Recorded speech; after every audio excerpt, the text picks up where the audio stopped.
Pues bien amigos, estamos en otra entrega de Charlas con Café y esta vez pues vamos a platicar con la investigadora Rosalía Binocur, quien nos está presentando este libro que se llama Familias Pobres y Computadoras y toda esta pues nueva, ahora sí que disyuntiva y todo lo que se presenta frente a esta cuestión de cómo la tecnología, cómo el acceso a Internet pues nos hace pensar, nos hace de qué manera podemos reconfigurar estas políticas públicas que tienen que ver con el acceso, pero también tienen que ver con la alfabetización digital. Y si me lo permite, Rosalía, me gustaría iniciar con una gran pregunta. ¿Qué es lo que motivó a ti, y en este caso también a Rosario, a hacer esta investigación y también a invitar a otras instancias pues, universitarias de otras latitudes en Latinoamérica para hacer esta investigación? Bueno, este, soy antropóloga y Rosario es una gran socióloga de los medios y yo antropóloga también de los medios.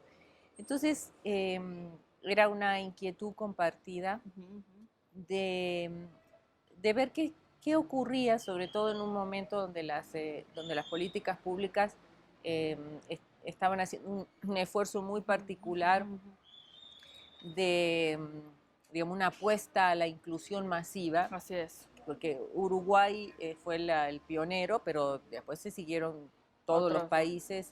México se incorporó un poco al final, Uh pero con la -huh. misma inquietud, Uh ¿no? -huh. Y claro, la política más emblemática de todos esos esfuerzos que se han hecho desde hace 15 años de inclusión digital es esto que se llamó el programa 1 a 1 de la Ajá, OLPC, que ajá, es una computadora, un niño, ok. y porque era un programa muy ambicioso y creo que correctamente ambicioso, porque era como si se le daba la computadora al niño, también se facilitaba la apropiación de ese niño, que hasta Así ese es. momento solo tenía acceso a las computadoras, sobre todo estoy hablando de las poblaciones más desfavorables o Sí, sí, sí. ¿no? Sí, más vulnerables que no carenciadas. Sí, tuvieron. más Exacto. Entonces, eh, hasta ese momento la posibilidad de ese niño era la sala de cómputo, Claro, ¿no? En la escuela, claro. pero siempre con restricciones, que no vayan a tocar y qué sé yo, y una computadora para 5 niños y que hasta alguien me contó un caso en Chile, en una escuela rural, que hasta les hacían entrar a los niños con unas bolsas aquí amarradas para que no llevaran tierra a la sala de cómputo. No, bueno. Bueno, entonces era pasar de eso a que cada niño, digamos, si cada niño podía apropiarse de ese dispositivo, y bueno, y sobre la base de varias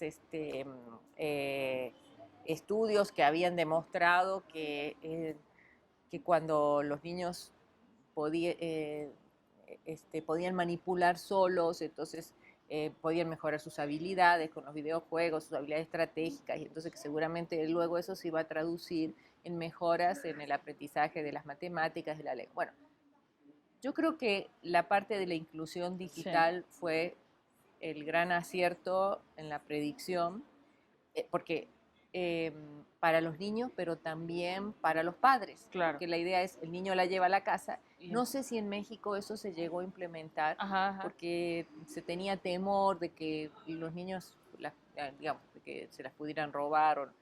En Uruguay sí, y ¿Tú te llevabas que como una laptop o una computadora claro, de el modelo escritorio? de la XO, que era Ok. una laptop pequeñita, Sí, sí, sí. que es como una cajita de juguete, parecía. Y entonces el niño se la llevaba a la casa y es lo que sigue haciendo el día de hoy, solo que ahora ya tienen tabletas, ¿no? Pero en Sí, aquel sí, sí, momento, sí. cuando inicia el programa, Eran y al computadoras. principio en México también se Sí, usaban estas famosas XO. sí, sí, sí.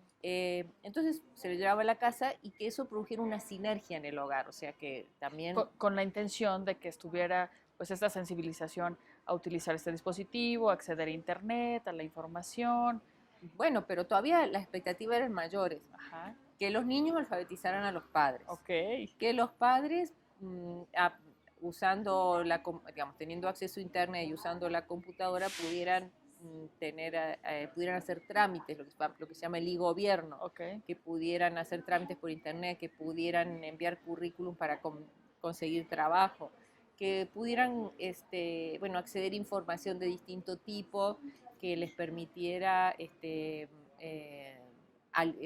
juntarse con otras personas y armar grupos de intereses comunes y cambiar las condiciones de vida de su entorno. Entonces, era muy ambicioso. Digamos que las metas se cumplieron a medias hoy, después de Ceibal, que es el nombre del programa en Uruguay, y luego en Argentina fue Conectar Igualdad, que siguió. No todos los países se adhirieron, Chile no, por ejemplo. Okay. Pero yo diría que en la mayor cantidad de países de la región, después de la experiencia de Uruguay, se sumaron. Y bueno, el asunto es que el gran resultado, digamos, y en Uruguay sin lugar a dudas, fue que efectivamente en pocos años todo el mundo tenía acceso a internet y todo el mundo tenía acceso a una computadora. Y bueno, y eso es una cosa muy buena.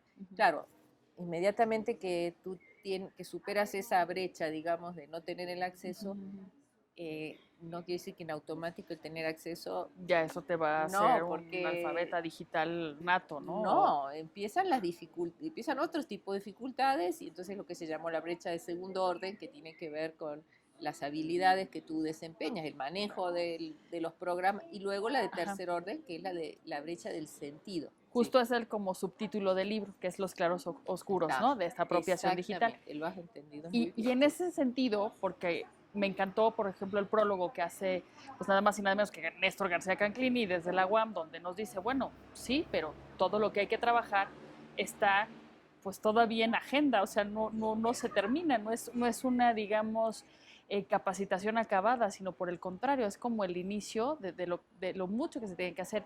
Y en ese sentido, me gustaría que nos platicaras un poco cómo empezó la investigación, cómo fueron ustedes como detallando estos rasgos de pues características familiares, porque ustedes se metieron hasta las casas, ¿no? De estas familias para saber qué pasaba en la casa y con esta cuestión. Así fue. Bueno, la investigación antropológica es una investigación que tiene como varias premisas, porque efectivamente no pones el acento en ver qué le hizo la tecnología a la gente, sino qué hace la tecnología con la gente. Y para eso tienes que hablar con la gente y para eso no tienes que dejar, no solo hacerle preguntas autorrespondidas, digamos, preguntas que son obvias las respuestas, sino preocuparte realmente en entender la perspectiva de ellos, la percepción que tienen sobre las ventajas y las desventajas, los temores que tienen. Entonces, también los claroscuros refiere a eso, a que entrevistando estas 120 familias, aparecían todas estas contradicciones que cuando la evaluación es simplemente cuantitativa, digamos, que se crean los indicadores, no aparecen estos matices. Y además porque muchas de las dificultades, hablando de claroscuros, surgen de la propia autoexclusión de la gente, o sea, no tienen que ver en mayor o menor medida con el desempeño de la política, que tanto llegó, no.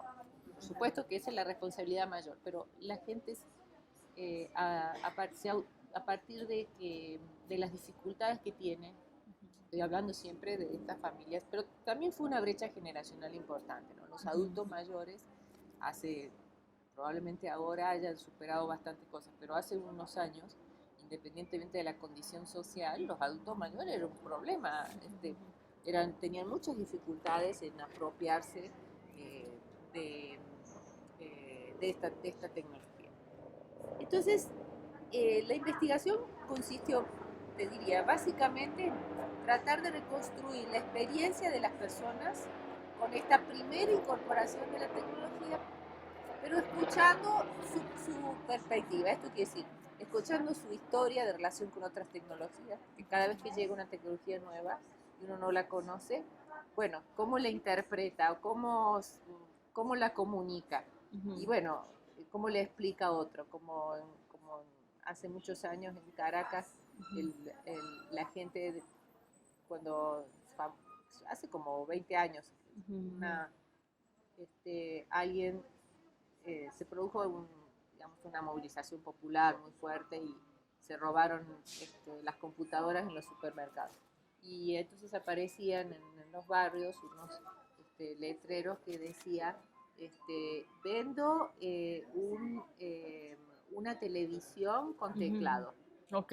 No, claro, entonces claro, eso nadie ya tiene duda de lo que es una computadora, pero hace 20, 25 años, esto te lo digo, es porque la manera como la gente se relaciona con una nueva tecnología no es como una hoja en blanco que llega y ahí aprende de cero, sino que sus referentes vienen de cómo se relaciona con otras tecnologías, con otros electrodomésticos. Por ejemplo, algo muy desconcertante para la gente es que todo el resto de los electrodomésticos de su casa, las madres, por ejemplo, el televisor, controla, se apaga y se prende. Ahora ves, ahora no ves, el castigo, qué sé yo. Pero la gran dificultad era que el niño sabía más de la computadora. Entonces ella, al final dice, yo lo que hago es que les arranco el cable para que, ¿no? Sí, Para no que estén todo el tiempo así. Entonces, sí. eso hacía de que parte de las dificultades era intentar controlar con lo que, de la manera como controlaban antes, digamos, ese concierto de otras tecnologías, la videocasetera, qué sé yo, la televisión, y bueno, no alcanza con eso. Entonces, también hay mucha de la, tampoco entender cómo es que esa computadora le podía servir a los niños y si lo que ellas veían, de cómo les va a servir para estudiar si lo que están haciendo es estar jugando. Okay, ¿no? Claro. Y además, porque el estudio se asociaba que hay que sentarse y hay que estar con las manos limpias y hay que hacer el trazo de izquierda a derecha y no hay que brincarse de renglón. Y ¿qué veían los padres? Que que los niños era con una las manos sucias, libertad, que incluso para alcanzar la señal se subían en un árbol y ahí andaban con su cajita y jugando, se la pasan jugando. Pero al mismo tiempo entendiendo que para sus hijos Era sin natural. computadora no hay futuro. Entonces, por eso son esas ambigüedades. Eso, la investigación fue muy interesante, porque escuchar a la gente es entender que nada es blanco o negro. Claro. Y precisamente en esa cuestión hay una, pues aquí, afirmación que me encantó porque en algún momento platicábamos de cómo la pirámide de Maslow, en otro escenario, pues se ha ido cambiando, ¿no? Anteriormente hablábamos de pues estas necesidades fisiológicas y demás. Y hoy hablamos de una necesidad imperante de tener conexión, ¿no? A internet, pero también batería. Y en el libro se habla de esto, o sea, tendría que ser ya como una cuestión, una condición ya universal e incluso plasmada en alguna política para que todas las personas como ciudadanos tendrían que tener esa computadora o ese dispositivo y ese acceso a internet. Y en esa cuestión, ¿cómo está la parte pues, de propuesta para que se hagan leyes, para que esto se posibilite, esto sea posible, y no nada más en México, en Uruguay, sino en otras naciones donde, pues si vemos Latinoamérica, a lo mejor Argentina, Chile, México, Uruguay, pues tienen ya cierto prestigio y tienen incluso centros de investigación y pues esta cuestión de la conexión, de la apropiación a Internet no es ajeno, pero en otras naciones que sí pareciera que esa parte está rezagada o está incluso olvidada. A ver, casi todos los países, en menor o mayor medida, están trabajando, por ejemplo, el caso más avanzado es el de Brasil, que tiene una legislación sobre derechos digitales, que es muy interesante, que si te interesa, te recomiendo que te metas. Ahora, o sea que hay una preocupación y además también hay un debate sobre, digamos, qué tan amplios o qué tan restringidos son esos derechos de acceso a Internet. Casi todo el mundo coincide en que el acceso a Internet tiene que convertirse en un derecho, que hay que garantizar para todo el mundo. Todo el mundo está de acuerdo en eso. Ahora, hay distintas realidades y como sabemos hay un montón de otros derechos que también están plasmados en la Constitución, pero que no hay condiciones para que la gente tenga acceso los tenga acceso, los defienda. O sea, a tener acceso, a tener buen ancho de banda, buena conectividad, a tener educación también, eso es otro hecho, capacitación para poder hacer uso, orientación para defender tu privacidad, eh, a tener, digamos, a poder demandar si se hace mal uso de tus datos, en fin. Pero eso tiene dos problemas. Que siempre las legislaciones, más allá de que el caso de Brasil es el mejor, porque si te fijas el detalle de... Sí, sí, sí. Bueno, primero hasta que, digamos, se aprueban las distintas instancias, ¿no? Que se crea la ley en la comisión y que se discute, que va, bueno, en todas esas instancias. Pero después también para que el propio gobierno pueda institucionalizar esa ley, o sea, que aunque esté la ley ahí, de aquí hay todo un proceso. Pero después hasta que los ciudadanos internalizan eso. Okay. Entonces, bueno, ahí por supuesto hay que hacer muchas campañas, mucha educación, pero ahí creo que la clave siempre, los medios pueden hacer mucho, el gobierno puede hacer mucho a través de los medios y de las campañas, pero la clave sigue siendo la escuela. Claro. O sea, la escuela, es que digamos como el primer centro, el primer la educación punto cívica, digamos que esa que recibimos todo de los deberes y los derechos ciudadanos, tiene que incluir los deberes y los derechos en Internet. Ok. Adicional a esta cuestión jurídica, ¿no? En este marco pues legal que nos puede de cierta manera pues dar más oportunidades, sí. ¿Qué faltaría también? Porque si es la escuela el primer entorno en donde se detona el aprendizaje y también donde se detona la apropiación, ¿cuál sería en este sentido el tercer orden? Porque la segunda serían las familias, ¿no? Pues el hogar, pero la tercera, ¿cuál tendría que ser? Si es que se pudiera hablar de un tercer espacio. Lo que pasa es que bueno, sigue siendo la escuela, pobre escuela, porque cada vez tiene más demandas. Más responsabilidades. Más demandas y además cada vez, no solo que se tiene que ocupar cada vez más cosas, sino que también queda como, digamos, todo el tiempo la están ventaneando a la pobre escuela, si hace, si no hace. Y por ahí, porque no es la escuela y eso es figura del maestro, o sea, el maestro tiene que atender muchos frentes distintos que digamos, tiene que usar los recursos, saber usar eficientemente los recursos digitales, incluso saber usarlo mejor que sus alumnos para que sus alumnos, tiene que usar software educativo porque si no, digamos, simplemente que los niños hagan lo que hacen fuera, no, eso hay que aprovecharlo de otra manera. Claro. Tiene que conocer, internalizar y a su vez para poder enseñar derechos. Pero no hay de otra. Okay. O sea, todo es como un concierto de a varios. Las campañas, a mi modo de ver, el gobierno tendría, los gobiernos latinoamericanos, no solo en México, todos los gobiernos, tendría que haber, por ejemplo, en este momento que todos padecemos el fenómeno de las fake news y de todos estos fenómenos de manipulación de la gente y de que, bueno, no hay suficiente, porque la gente tiene que tener recursos para poder distinguir lo que es una información falsa de lo que es una información Digamos que ahí pudiera ser que la misma nube, este mismo internet, tendría que ser ese tercer espacio en donde se fomente que pues todas las personas que participamos, tanto instituciones educativas, marcas, redes sociales, dueños de redes sociales, tengan esta parte de arbitrar, es decir, de filtrar y de decir, a ver, esto es fidedigno, digo, por ahí existe el recurso de Google académico, las bases de datos, los journals, pero digamos que no es suficiente. Y ante eso, pues pregunto sobre todo esto, porque ustedes, después de esta investigación, yo veo que cualquier persona hoy, sin importar la edad, puede acceder, no sé, a una red social como YouTube y si tiene duda, entra en un tutorial y entonces puede hacer casi todo, incluso hasta revisar los circuitos, que aunque no sea ingeniero, pero revisar de manera, o sea, pues muy instructiva, muy pragmática para que pueda entender e incluso hasta resolver algún problema. Pero tú lo has dicho muy bien. En este momento,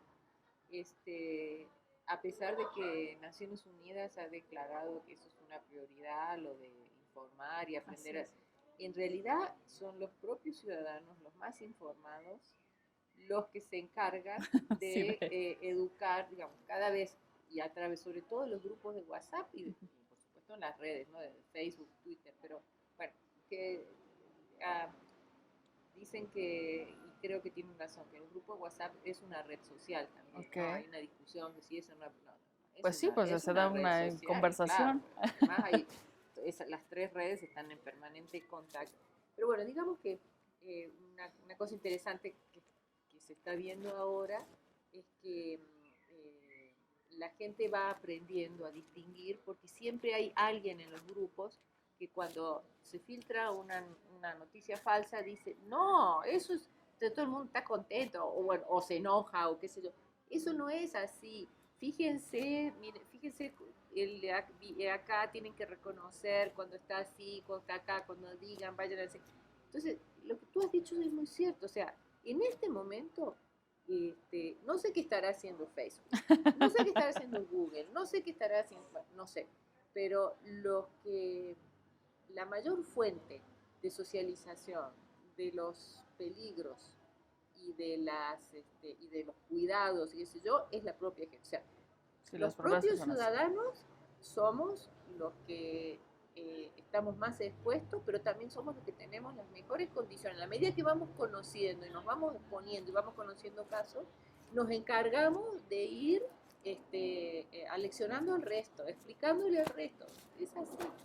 Ahora, Uruguay tiene, digamos, un contexto, México otro, y mencionábamos hace rato pues, Chile, Argentina, tú misma decías de Brasil. ¿Quién crees que sería como el modelo a seguir para hablar de estas prácticas ya hablando en casa, para posibilitar que sí haya una apropiación y sobre todo con este sentido educativo, con este sentido también de usar, si tenemos acceso a esa, le digo, esa selva de información, de datos, pues quién ya lo está haciendo y maximizando estos beneficios. Anteriormente no lo podíamos hacerlo. Hoy yo puedo, antes de verte, ver si existes en, ¿no? en internet, puedo leer una semblanza tuya, puedo incluso acceder a tus redes y conocer un poco más y entonces cuando te conozco y te veo, bueno, ya tengo más información sobre ti y sobre tu libro también. Anteriormente no. Entonces, ¿quién sería como este país que está hoy siendo el modelo a seguir, el canon sobre esta parte de apropiación?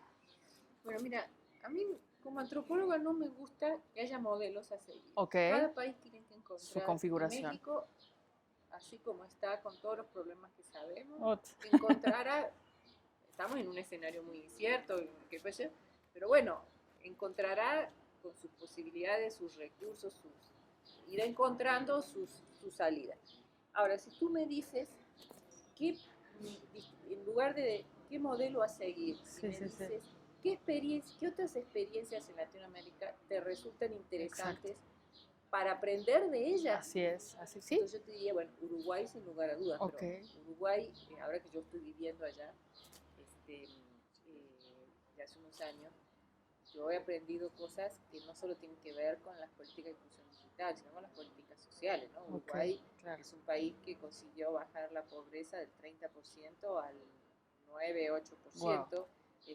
que tiene acceso pleno a la salud, nadie se va a morir en la calle ahí tirado, o sea, todo el mundo tiene acceso a la salud, que la conectividad es del 88%. Ajá, ajá, ajá. Entonces, imagínate, ¿no? Ok. Bueno, ahora, pero también estamos en Costa Rica y hay cosas muy interesantes para aprender de los ticos. Los chilenos También. tienen, yo te diría que ellos nunca se adhirieron a este programa uno a uno, Ok. ¿no? Pero implementaron otras cosas Que también son y que, interesantes. o sea, ellos se concentraron mucho en las escuelas, en dotar a las escuelas de recursos, digamos, de software educativo y son muy avanzados. Es como que de cada país hay algo, hay que escuchar eh, de Sí, ellos las y mejores uno, prácticas, ¿no? Pues sí. y bueno, y después uno, porque hay muchas cosas que, claro, Uruguay es una maravilla, pero Claro. ellos tienen condiciones sociales, en Uruguay prácticamente no existe la corrupción, Ok. entonces eso vuelve mucho más eficiente cualquier Claro. política social. pero a su vez es muy pequeñito. Y entonces Sí, uno eso habla también México. facilita, imagínate, en México, Es ¿no? enorme. Es enorme, Sí. eh, muy diverso, no es lo mismo las poblaciones indígenas que las poblaciones del norte, que las del sur. Entonces, yo te diría que de aprender podemos aprender de De muchos, todos. ok. Modelos a seguir, sigamos el propio. O sea, digamos que la respuesta sería esta, compartir las mejores prácticas y aplicar Exacto. las que sean más Sí, adecuadas a y nuestro en cada contexto. país tú podrías ir, por ejemplo, Costa Rica es famoso por su programa de distribución y de capacitación de jefas de hogar. Ok. Fíjate, en esa parte, bueno, aunque seas ama de casa, tú también puedes tener el acceso a tener información, aprendizaje, conocimiento. Estamos llegando al final de esta Sí. entrevista, pero quisiera terminar con esta gran pregunta y sobre todo porque eres antropóloga y porque estás al frente de esta investigación. ¿Qué le ha hecho Internet a las personas a nivel individual y a nivel social? Bueno, a ver, a mí me parece que mejor, eh, yo no sé, porque si la pregunta es qué le ha hecho Internet, es como que estamos pensando que Internet no es una construcción social, no es una construcción humana, sino que es una especie de Dios tecnológico. Y no, a mí me No, parece no, que no. la pregunta es al revés. Es ¿qué ha hecho la gente, distinto tipo de gente, distinto tipo de poblaciones, con Internet? Con Internet, sí, claro. Entonces, O sea, pero cómo lo ha hecho parte de sus actividades, tanto a lo sí, individual como en su parte social de convivencia, de conversación, de comunicación? es que cuando me hacen esa pregunta yo respondo, pero ¿y de qué otra forma podía ser? O sea, Okay. cuando los seres humanos, que somos seres sociales, Sí, sí, sí. ¿no? Y nos encontramos o, o creamos una tecnología que permite que todo lo que sufrimos y todo lo que gozamos se multiplique al infinito, Ujú. ¿cómo no lo vamos a adoptar?